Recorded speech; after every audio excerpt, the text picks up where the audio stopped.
Hello, everyone, and welcome to Chicago Reacts. I'm going to adjust my mic again. My name is Kelsey. I'm an actor and voice actor living in Chicago. And today, oh boy, do I have a treat for you. I will be reacting to True Facts, The Beaver, by the one and only zefrank. You probably know him. You probably love him. If you don't, zefrank has been around forever and does this like actual informational videos about animals, except he does them in like a pseudo documentary style. His voice is like the voice he does is very like Morgan Freeman meets David Attenborough. And it's so good. There's a lot of humor in there. And I've never reacted to one of his videos for Chicago Reacts before because I always watch them as soon as they come out. But this one I was like, you know what? I see that he has uploaded, but I will resist. I will not watch it until I can do so on the channel. And here we are. We're doing it. Yeah. Oh, I'm so excited. Let's go. True facts about the beaver.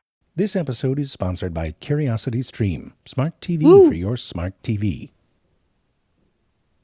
This is a beaver. You've probably heard of their dam building and tree cutting. Jenny, what's wrong with this beaver? He's not even trying. Look at him, he's drunk. Doing his best. Oh, that's better. It's a baby beaver. They're very cute. However, aside from humans, no other living animal does more to modify its environment for its own purposes. Beavers like it wet, and they're very good at making things wet. But when? How does the beaver, and why does it beave? Whoa. Here are true facts about the beaver. To understand the beaver, it's you so should know cute. that it is a rodent. Rodents are the furry little meatballs of the field and forest. Just and the they're right so size good for a snack. Who among us has not wanted to beer What is that? It has a fly on it. butter a hamster Help it. at some point? Guilty. Those flies are waiting for the cafeteria to open. So, being delicious, one thing that rodents The lunch became bell. very good at is hiding. Old school beavers weren't into all this swimming and tree cutting business, but they could sure piss you off in a game of hide and seek. Look at this thing. When people first discovered it, they didn't know what it was. They called it the devil's corkscrew, because apparently the devil has big bottles of wine. Personally, I think devil's bicycle seat or devil's catheter would have been more devil appropriate. Catheter. You know what it is? It's the fossilized tunnel of Paleocastor, Whoa. a beaver that lived 20 million years ago. See? Good at hiding. At some point, the ancestor of the modern beaver got into swimming. It's a good way to escape predators, especially if you're a clumsy, waddling football of flesh.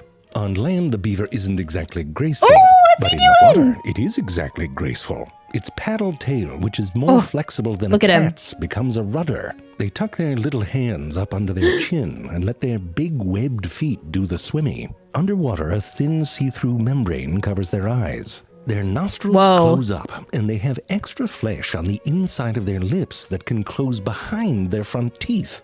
This allows them to carry things and even eat down there without getting a mouthful of water. Whoa. It's just like my mother used to say, you try and find an open orifice on an underwater beaver. Good luck with that. The other thing that happened along the way was that beavers developed a taste for wood. Now, anyone can get a taste for wood, but to actually eat it is another matter. You need the right equipment, and rodent teeth are the right equipment. Let me explain. There are two main hard substances in a tooth, dentin and enamel. In our teeth, dentin helps anchor the tooth, and enamel forms a little cap that sticks out. That person has 3 wisdom teeth. Our gums. Enamel is incredibly hard, the hardest thing our body makes, shush now, and it protects our teeth from wear and tear and forms a chewing surface. Enamel is made from densely packed crystals of a mineral called hydroxyapatite. That's right, our teeth are made from something called apatite. Cute. It's like a dad joke time bomb. But you can't just fart a crystal out. It's a whole process. Special cells called ameloblasts crawl around and leave a little snail trail of proteins behind them. Crystals then grow on these proteins. That's so See cool. those little cross-hatched lines? Each one of those lines was created by a single ameloblast cell. Up close, enamel is like a woven tapestry of crystal. So when teeth grow in your durability, mouth hole, dentin is anything formed and enamel is layered that's like on that. top of it. But when they're done, the cells that make enamel self-destruct and disappear. And that's it. If you break your enamel, you can't grow any back. That's okay for us because we eat relatively soft things like delicious meats and cheeses. But other animals like horses have to really chew the shit out of their food. And they would wear through our little enamel nubbins in no time. The enamel in horse teeth is laid out in sort of tube-like shapes that run up the length of the tooth. These are long teeth that slowly emerge as the horse... Yeah. I just watched a video, some YouTube video. It was an Urban Rescue Ranch video where he went fishing and he was like, whoa, look, a horse tooth. And it was like super long. And I was like, what? But now I know why. They need to be so long so that they don't disappear as the horse eats tough things. Ages. Here you can see the teeth of a young, healthy horse. I mean, not that healthy. Its flesh is missing, and it's been cut in half. But healthy before that. Anyway, here is an old horse, and you can see that the teeth are almost completely gone. This horse won't be able to eat much longer because it's lost its appetite. That's it. So what about rodent teeth? Well, we'll get to that after a brief message about our sponsor. All right. Curiosity Stream has look at that cassowary. Look at that dino. All sorts of topics. Nature, history, science, food, whatever tickles your knowledge bone. And it's only $14.99 for an entire year. I didn't know things could cost that little anymore. They charge you $14.99 just to look at gas prices these days.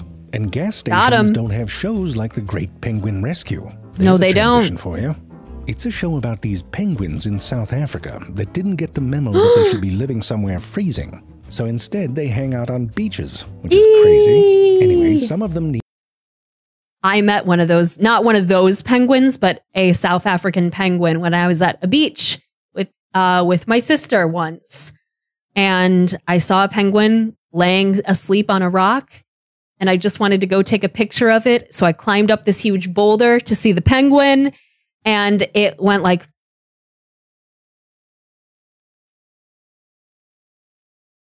and kind of like raised up and looked at me all grumpily. And I was like, oh no, I didn't mean to disturb/interact with you, because that's not a cool thing to do, obviously. But I did take many pictures of it. Need rescuing from time to time. I feel connected with these penguins. It's not as easy as you might think. Sure, they can get a little bitey, but they're very cute. But if adorable penguins aren't your thing, there are 35 collections of curated programs handpicked by experts. Check it out. Go to curiositystream.com/zefrank and use code zefrank to... It's been zefrank this whole time, and I've been saying zefrank for like 10 years. Sign up. Just $14.99 for the whole year. I'm a fan and happy to have them as a sponsor. Where were we? Oh, right. Rodents have some next-level toothage. Their front teeth never stop growing, and their enamel-producing cells don't self-destruct. These teeth don't have a root like ours do, but they start crazy far back in the head. That's the whole jaw. These front teeth have two basic layers, dentin in the back and enamel in the front. But right like a on mullet. The front surface, there is a thin layer of enamel that has iron incorporated into it. This is what makes it orange, but it also makes it extra hard. And because of this, the front of the tooth wears down more slowly than the back. And you know what that means? Their teeth are essentially a self-sharpening chisel. Look at that right there. That's cool. Sort of shaving strips of wood. Oh, that's cool. Now, beavers only eat a very thin layer on the outside of the tree. Look at him. That's the living tissue where the nutrients are. And Yum. They prefer smaller, tender branches and even leaves. But they go through the ones they can reach and that are close to the safety of water fairly quickly. Oh my. To get to the higher branches, they couldn't be bothered to learn how to climb, like basically every other rodent. Oh, he got a tree. Like, I don't go to branches. Friggin' branches come to me. So when beavers cut down trees, they're not eating that part of the tree. They're just bringing the good stuff closer to the ground. Inventive. Now, beavers will usually make a deep cut on one side. It's like a game of chicken between a tree and a beaver head. Construction at dark, that's dangerous. Get this boy some floodlights. If unsquished, the beaver will move to the other side to finish up. They listen carefully Watch out, buddy. Cracking sounds to make sure they can waddle away slowly to safety.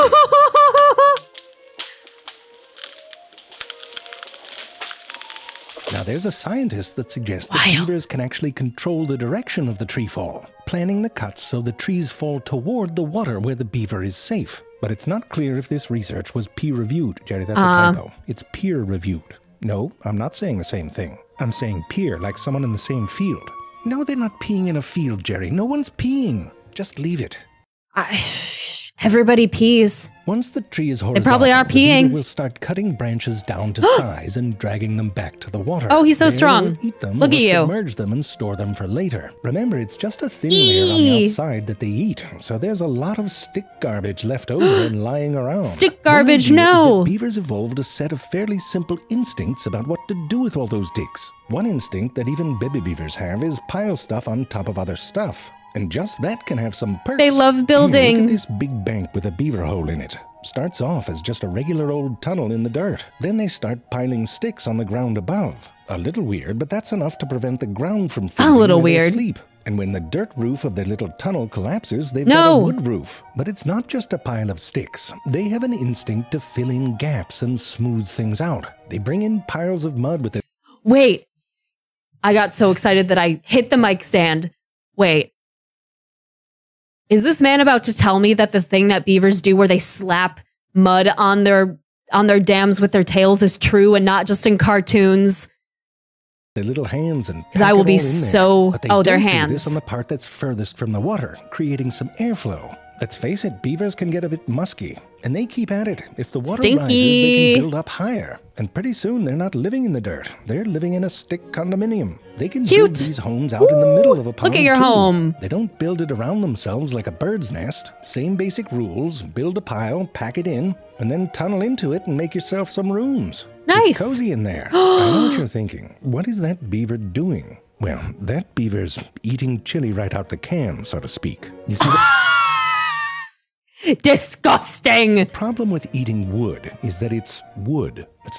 You can't, that's a lot of insoluble fibers. Not like a ding-dong with a creamy center. I mean, it's actually freaking wood. So to digest it, the beaver has to eat it twice. After the first go-round, I guess it still has some flavor. Like if they're not lacking on fiber. Also, I fully thought that beavers, like it was a myth that they actually ate wood. And that they just used it to make their dams. And they ate like fish and bugs and stuff and frogs and stuff like that. And like, I don't know, small plants. But apparently they actually eat wood. That's pretty cool. Even if they do eat chili right out of the can. You do what you gotta do. I'm not judging. Ew. Ass. So not only do beavers have to chew the crap out of their food, they have to chew the food out of their crap. It looks like the frosting for German chocolate cake. You know what I mean? The coconut pecan frosting for German chocolate cake. All right, I'm done. Anyway, that's what they do, and the end product is essentially sawdust. But that's not all that comes out the back of a beaver. They have anal glands, and I'm not talking about glands that get up What's he doing? For a party. I'm talking about glands in their anus that produce an oily substance that the beavers rub all over their body. It's like when you waterproof your shoes with a bit of oil. Except from my this butt. Comes out of their butt. Those back paws there, by the way, have a special grooming claw on them. It has 2 nails on it, like a really cheap comb, but it helps get that butt oil all Look at that dude. And that's not all. Look at him go. Tap on that backside soda fountain. They have castor sacs near the base of their tail, which castor oil. We use that for a lot of things, us humans. Produces castoreum. It's a yellowish goo. I think perfumes. They use for scent marking. Beavers build these little piles around their territory. There he goes. They climb up on them and they sort of fart out some castoreum. Told you. You get a whiff of that, you know whose turf it is. It's also how females communicate that they are ready to mate. Apparently, castoreum smells and tastes kind of sweet and leathery, and it's been used in perfumes and food. There it is. Someone was the first person to figure that out. Yeah, Guys, who was check it? This out. The stuff that comes out of a beaver's ass tastes just like vanilla. Anyway, what beavers... Yeah, it's used in like vanilla, like as like fake vanilla bean flavor, because vanilla bean flavor is like, I don't know, more smoky than vanilla flavor. So yeah. Do inside their own home is their business. Oh my. Oh. You could open a beer with that yawn. It's very cozy in their butt. Yeah, look at them. Very cozy in there. But if you live in a house that's half underwater, you're going to have to deal with leaks. Beavers are very sensitive to the movement and sound of water where it's not supposed to be. And when they find a leak, they do it right. They go round to the outside to fix it. The sound of water also seems to be an important trigger for dam building. It's not the constant sound of rushing water, but rather the uneven burbling of water moving over an obstruction. Oh no, he's slipping on the ice. Beavers hear this sort of sound. No, they seem to want to stop it. First, they'll put a pile of sticks right at the source of the sound. On the downstream side, they'll pin some larger branches as cross braces against the current. Then on the upstream side, they'll pack it in with finer materials. Sound familiar? So this mini dam is now on top of the source of the original sound. But the water goes around it and makes new pockets of sound. So the beaver beeves and the rest of the dam gets built. It's almost like you could think of dam building as the plugging of a very large leak. You know what some people do? They play water sounds through loudspeakers to try to trick beavers into building dams in specific places. Got some time on your hands if you're messing with beavers like that. These dams can flood. I'm sure there's a reason. Like if they're doing this and that's like someone's farmland or like a protected habitat for another species, they might encourage them to build a dam like elsewhere, not close to this. Massive area. I hope it's not for hunting. This extends the beaver's territory, but it also stabilizes the water level and creates a predictable environment. Most rodents don't really have these kinds of predictable environments, so they make lots of babies as a kind of insurance, and they don't invest a lot in raising them. That often means high infant mortality. But beavers took matters into their own little creepy hands and evolved to control their cute hands. So they do it different. They form monogamous pairs, often for life, and they care for their babies for like Narnia, Mr. and Mrs. Beaver. A couple of years. And this is important because the instincts in young beavers need to be refined by watching and learning from their parents. Their first attempts at dam building are pure crap, and their first lodges are like the first apartments that kids get after college. You know, there's a lava lamp, a futon, and a half-eaten bagel. And the futon's so gross you choose to sit on the bagel. And he's all like, "Where's my bagel?" And you've got explaining to do. But over time, these young beavers will learn how to build incredible... Oh my gosh, did you see that? The big beaver took the stick and the little one headbutted him. Jerry, did you see it? It was a real headbutt. He used his head on his butt. Play it again, Jerry. No, don't fade it out. You're still mad about the peer review thing, aren't you? No, Jerry, I do understand what you heard. You heard peer, like one who pees, right? Mike's Jerry, videos of beavers. Queer isn't one who quees. It would need 3 E's in it. P-er. What? Seer? Oh, that's interesting. Seer is sort of like what you're saying. But hold on, Jerry. The bigger point here is that you thought urination was somehow part of scientific review. What did you think peer review was? Well, Jerry, that's not science. That's niche pornography. Idiot. Oh no! Wow. I love those videos. And also, the beavers are so cute and sweet. I love watching videos of them.